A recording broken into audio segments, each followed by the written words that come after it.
여러분, 제가 오늘 한 가지 여쭤보고 싶은 것이 있습니다.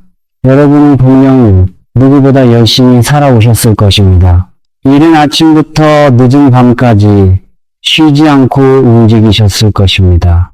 젊어서는 몸을 아끼지 않으셨고 나이가 들어서도 멈추지 않으셨지요. 그런데 문득 어느 날 돌아보면 돈은 늘 손가락 사이로 조용히 빠져나가 버리고 있었습니다. 분명히 잠을 같았는데 숨을 펴보면 아무것도 없었던 그 느낌. 여러분 그 느낌을 아십니까? 제가 압니다. 그 허탈함을 제가 아주 잘 압니다. 좋은 일이 올 것 같은 기분이 들다가도 어느 순간 그냥 조용히 지나쳐 버리는 일을 여러분도 경험해 보셨을 겁니다. 누군가는 별로 대단하지 않아 보이는데도 잘 되고 나는 그보다 훨씬 더 노력했는데도 왜 이렇게 제자리일까? 그런 생각이 밤마다 스치고 지나가셨을 겁니다. 그건 여러분이 게으르거나 모자라서가 아닙니다. 제가 오늘 그 이야기를 드리고 싶습니다. 저는 오랜 세월 동안 수많은 집을 드나들었습니다.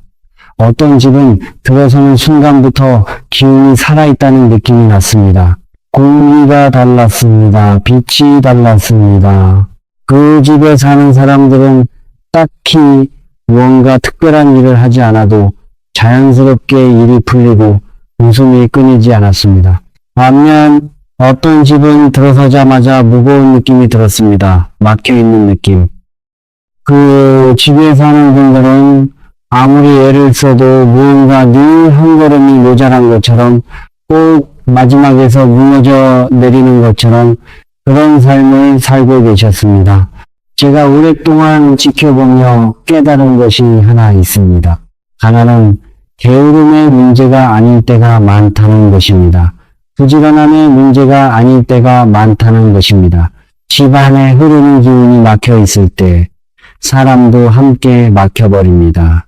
기회가 없는 것이 아니라 기회가 와도 그것을 알아챌 마음의 여유 자체가 닫혀버리는 것이지요. 그렇다면 그 막힌 기운을 어떻게 하면 다시 흐르게 할 수 있을까요?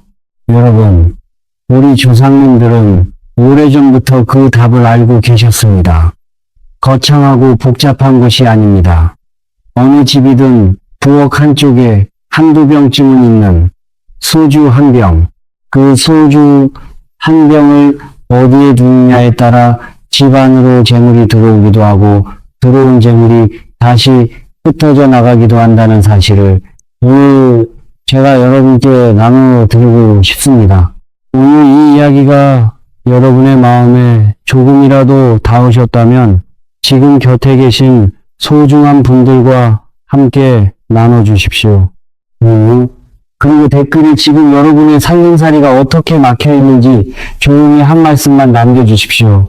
제가 끝까지 함께 하겠습니다. 제가 오랜 세월 동안 지켜본 분들 중에는 분명히 부지런하고 정직하게 살아오셨는데도 어느 순간부터 모든 것이 한자리에 멈춰버린 분들이 계셨습니다. 처음에는 그냥 운이 없는 시기라고 생각하셨을 겁니다. 조금만 더 버티면 달라지겠지 하고 참으셨을 겁니다. 그런데 한 달이 지나고 두 달이 지나고 1년이 지나도록 그 막힌 느낌이 사라지지 않으셨던 분들이 있습니다. 그분들을 보면서 제가 느낀 것은 기회를 못 잡는 것이 아니라는 것이었습니다. 기회가 와도 그것을 알아챌 마음의 여유 자체가 이미 닫혀버렸다는 것이었습니다. 집안의 기운이 오랫동안 머물지 못하고 자리마다 막혀 있으면 그 집에 사는 사람의 마음도 서서히 함께 닫혀갑니다. 생각이 좁아지고 시야가 좁아지고 무언가 새로운 것이 다가와도 그것을 기회로 보지 못하게 됩니다. 풍수에서 기운이란 보이지 않는 물의 흐름과 같습니다. 물이 흐르는 곳에는 생명이 자라고 물이 고이거나 막힌 곳에는 결국 썩음이 생깁니다. 집안의 기운도 마찬가지입니다. 오랫동안 손길이 닿지 않아 먼지가 쌓인 자리, 아무도 드나들지 않아 공기조차 바뀌지 않는 자리, 그런 곳에 기운이 잠들어 버립니다. 그리고 그 잠든 기운은 조용히 집 전체의 흐름을 무겁게 만들어 버리지요. 그렇다면 그 막힌 흐름을 어떻게 다시 깨울 수 있을까요? 저는 그 답을 아주 평범하고 작은 물건에서 찾았습니다. 우리가 평소에 아무 생각 없이 지나쳤던 바로 그 물건에서, 풍수에서. 소주는 그저 마시는 술이 아닙니다. 제가 처음 소주의 기운에 대해 깊이 생각하게 된 것도 어느 어르신 댁을 방문했을 때였습니다. 그 집은 오래된 집이었고 살림도 넉넉하지 않았습니다. 그런데 그 집에는 묘하게 기운이 살아있었습니다. 집 안 곳곳이 단정하게 정돈되어 있었고 낡았지만 깨끗했습니다. 그리고 집 안 한쪽 선반에 뚜껑이 닫힌 소주 한 병이 조용히 놓여 있었습니다. 나중에 그 어르신께 여쭤보았더니 돌아가신 시어머니께서 그렇게 두셨다고 하셨습니다. 이유는 잘 모르지만 그렇게 해오셨기에 당신도 그냥 따라 하셨다고. 그런데 그 소주 한 병을 다른 곳으로 옮긴 적이 있었는데 그 뒤로 유독 집안에 작은 말썽들이 생기더라고 하셨습니다. 그래서 다시 원래 자리에 돌려두었더니 언제 그랬냐는 듯 조용해졌다고 하셨습니다. 그때 제가 그 말씀을 흘려들었다면 오늘 여러분께 이 이야기를 드리지 못했을 겁니다. 소주는 곡식에서 시작됩니다. 쌀과 보리, 그 곡식들이 누룩과 만나 발효되는 과정을 거칩니다. 그 발효 시간 동안 평범한 곡식은 전혀 다른 기운을 가진 존재로 다시 태어납니다.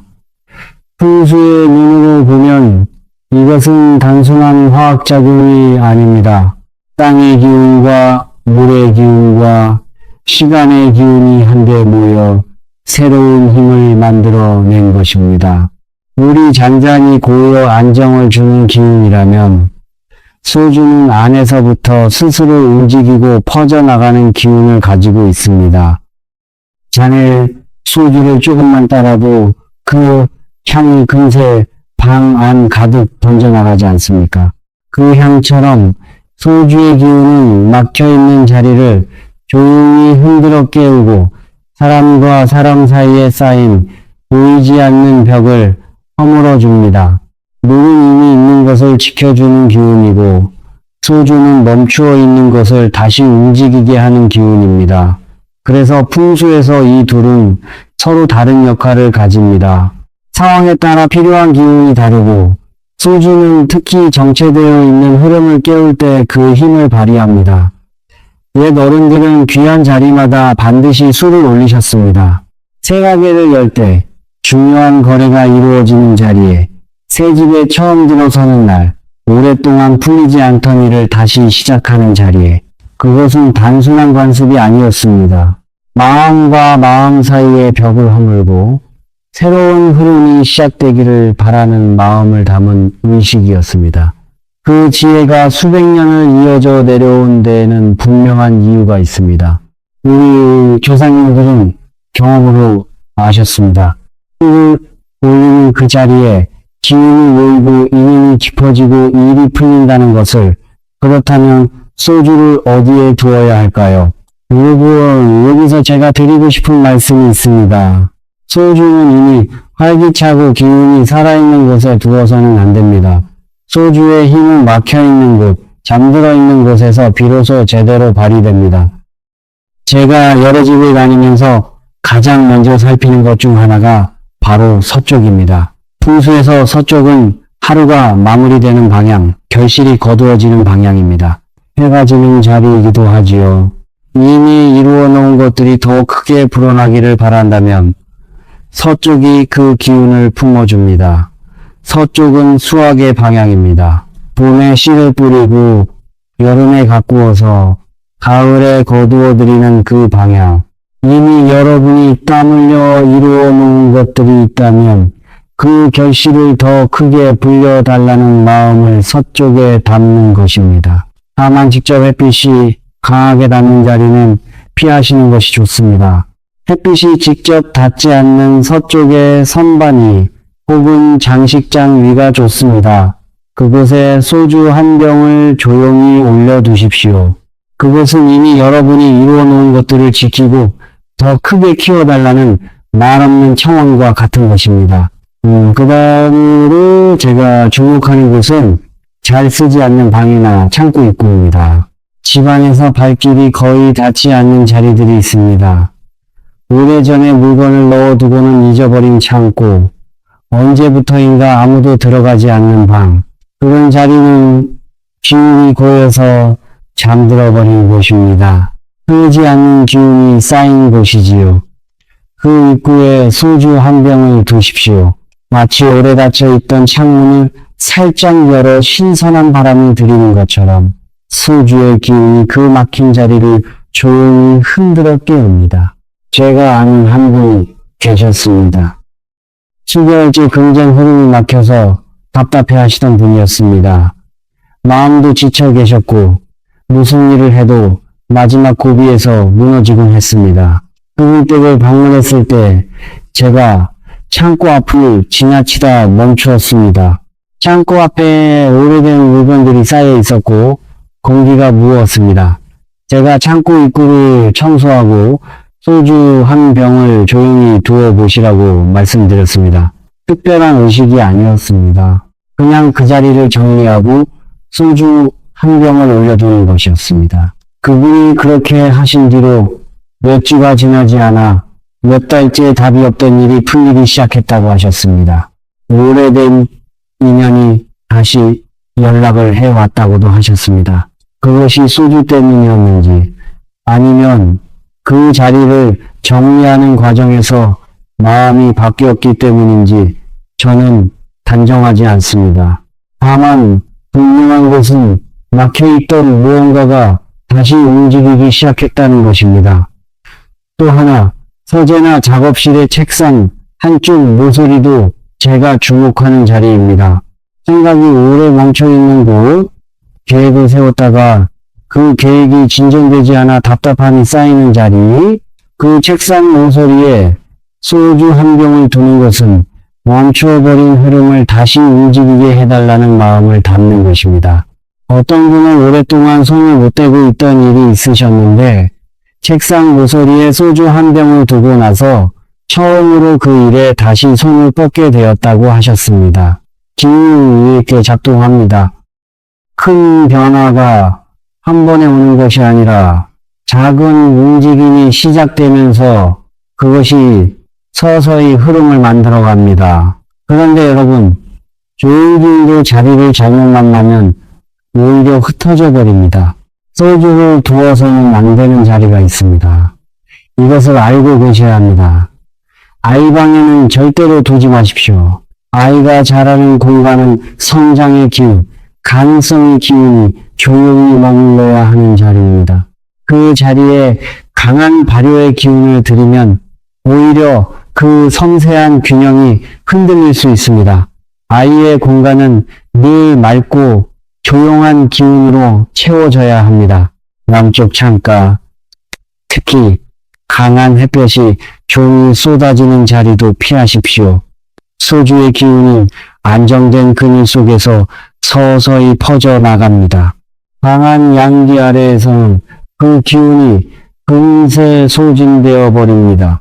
마치 촛불이 강한 바람 앞에서는 꺼져 버리는 것처럼 전자기기 바로 옆도 좋지 않습니다. 냉장고나 텔레비전, 컴퓨터와 같이 강한 전자기 파동을 내뿜는 기기 바로 곁에는 어떤 좋은 기운도 오래 머물기가 어렵습니다. 들어온 기운이 안정되기도 전에 흩어져 버립니다. 화장실은 두말할 것도 없습니다. 화장실은 나쁜 기운이 빠져나가는 자리이기도 하지만 동시에 집안의 기운이 가장 불안정한 곳이기도 합니다. 그 자리에 두면 들어온 좋은 기운이 제 자리를 잡기도 전에 함께 빠져나가 버립니다. 좋은 마음도 그 마음을 놓을 자리를 가려야 비로소 빛을 발합니다. 사람의 인연도 마찬가지 아닙니까? 아무리 좋은 인연도 그것을 놓을 적절한 자리와 때가 있어야 꽃을 피웁니다. 소주도 그러합니다. 자리를 제대로 가려야 그 기운이 제대로 일을 합니다. 여러분, 잠시 눈을 감고 떠올려 보십시오. 지금 여러분의 집에서 가장 오랫동안 손길이 닿지 않고 멈춰있는 자리는 어디입니까? 그 자리를 마음속으로 한번 그려보십시오.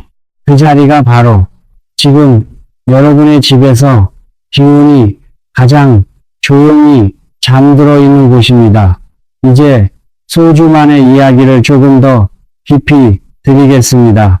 소주와 소금, 이 두 가지를 함께 두면 그 힘은 각각 따로 있을 때보다 훨씬 더 커집니다. 풍수에서 이 둘은 서로 다른 역할을 하면서 서로를 보완합니다. 소금은 오래전부터 부정한 기운을 빨아들이고 그 자리를 맑고 깨끗하게 정화하는 역할을 해왔습니다. 조상님들이 이사를 가면 집안 곳곳에 소금을 뿌리셨던 거, 새벽에 대문 앞에 소금을 놓으셨던 거, 그 모든 것에는 이유가 있었습니다. 소금은 나쁜 기운을 먼저 거두어들여 그 자리를 비워줍니다. 땅속 깊이 박혀있던 불순물을 끌어당기듯이 공간 안에 쌓인 탁하고 무거운 기운을 조용히 흡수합니다. 그 역할이 끝나고 나면 소금 자체는 이미 나쁜 기운을 가득 머금은 상태가 됩니다.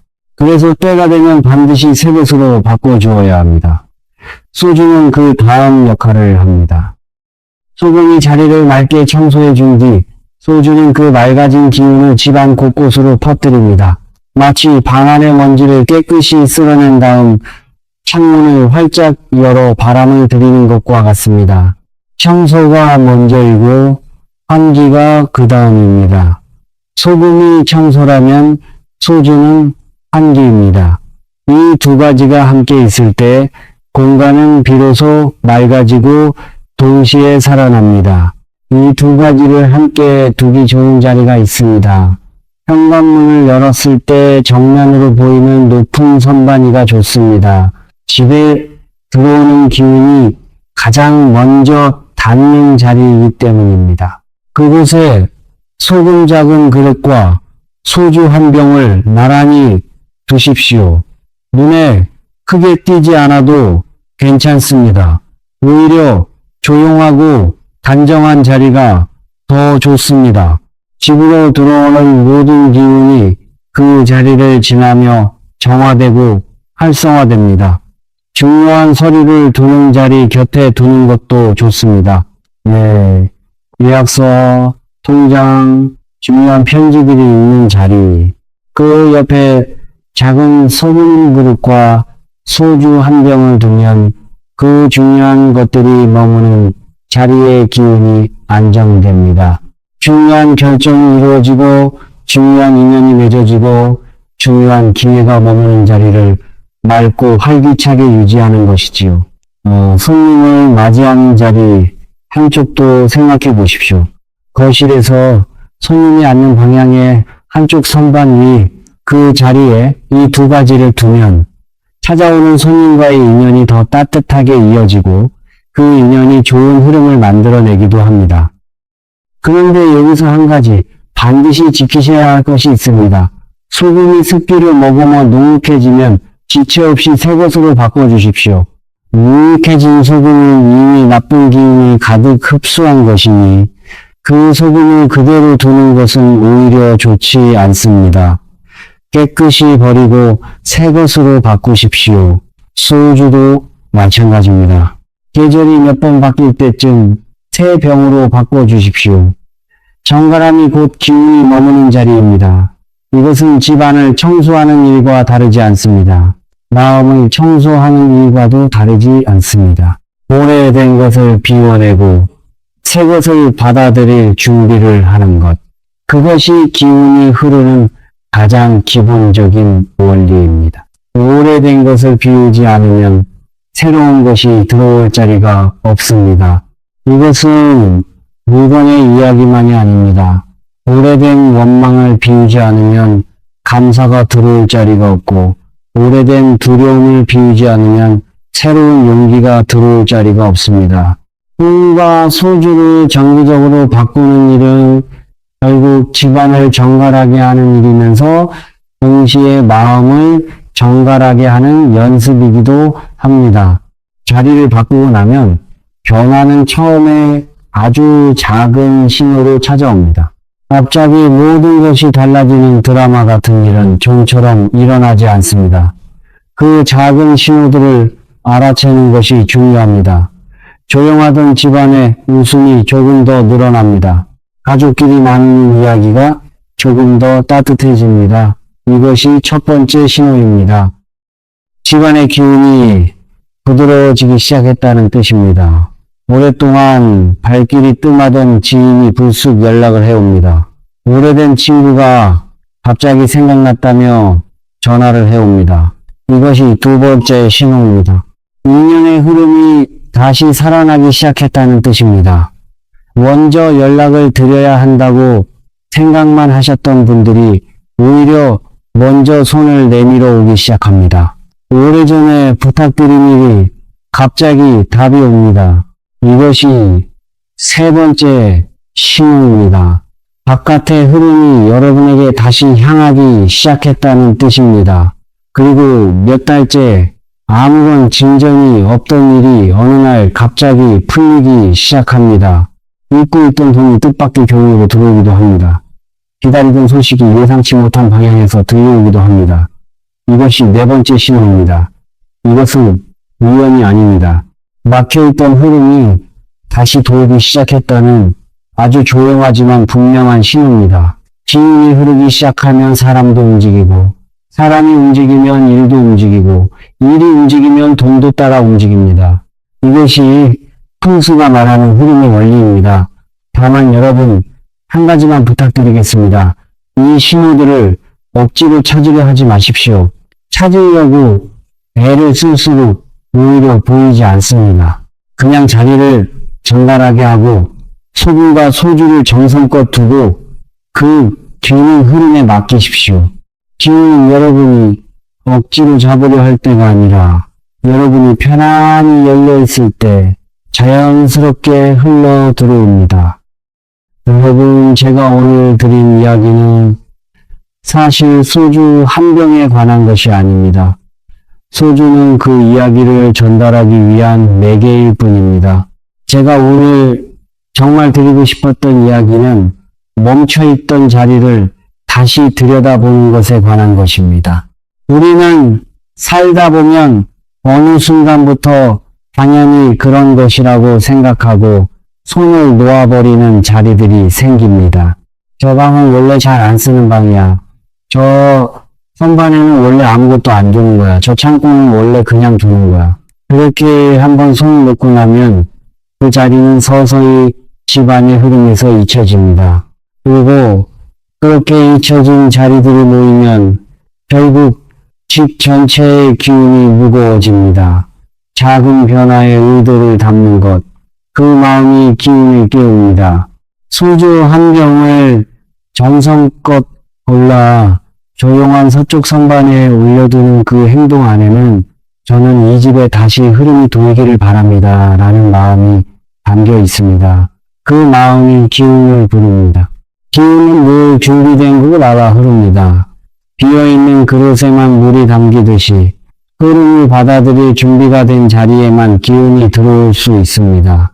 무언가를 더 움켜쥐려고 애쓰기보다 막혀있는 자리를 비우고 맑게 하는 것, 그것이 재물도 마음의 평안도 함께 불러오는 진짜 풍수의 지혜입니다.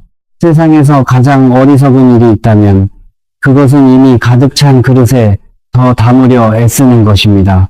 그릇을 비워야 새 것이 들어옵니다. 집안의 자리를 비워야 새 기운이 들어옵니다. 마음속에 묵은 것들을 비워야 새로운 감사와 평안이 들어옵니다. 어쩌면 우리가 그동안 정말 막아두고 있었던 것은 돈이 아니었는지도 모릅니다. 새로운 것이 들어올 자리 그 자체를 막고 있었던 것인지도 모릅니다. 새로운 인연이 들어올 자리, 새로운 기회가 머물 자리, 새로운 기쁨이 앉을 자리, 우리는 그 자리들을 오래된 것들로, 묵은 기운들로, 손 놓은 채 잊어버린 것들로 가득 채워두고 있었던 것은 아닐까요? 오늘 이 이야기를 들으신 뒤 당장 내일 거창한 무언가를 하실 필요는 없습니다. 그냥 집 안을 한번 조용히 걸어보십시오. 오랫동안 손길이 닿지 않은 자리가 어디인지, 공기가 무겁게 고여있는 자리가 어디인지 찬찬히 들여다보십시오. 그리고 그 자리를 조용히 정리하십시오. 먼지를 닦고 물건을 비우고 그 다음에 소주 한 병을 정성껏 두십시오. 그것으로 충분합니다. 기운은 그 작은 시작을 알아봅니다.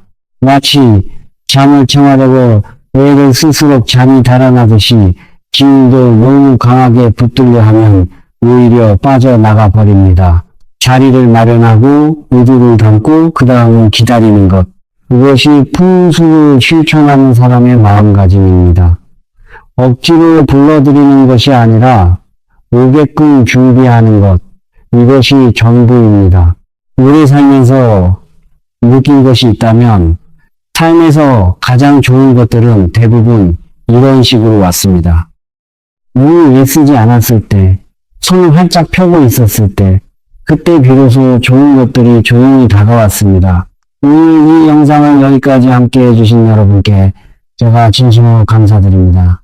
여러분이 이 이야기를 끝까지 들어주셨다는 것은 그만큼 변화를 원하시는 마음이 크다는 것입니다. 그 마음 자체가 이미 기운을 부르는 시작입니다. 댓글에 지금 여러분이 겪고 계신 일을 남겨주십시오. 어디가 막혀 있는지, 무엇이 오래 멈춰 있는지 조용히 한 말씀만 남겨주십시오. 제가 다음 영상에서 더 깊이 나눠드리겠습니다. 그리고 오늘 이 이야기가 조금이라도 마음에 닿으셨다면 구독 버튼을 꾹 눌러주십시오. 앞으로도 이런 이야기들을 꾸준히 여러분과 함께 나누고 싶습니다.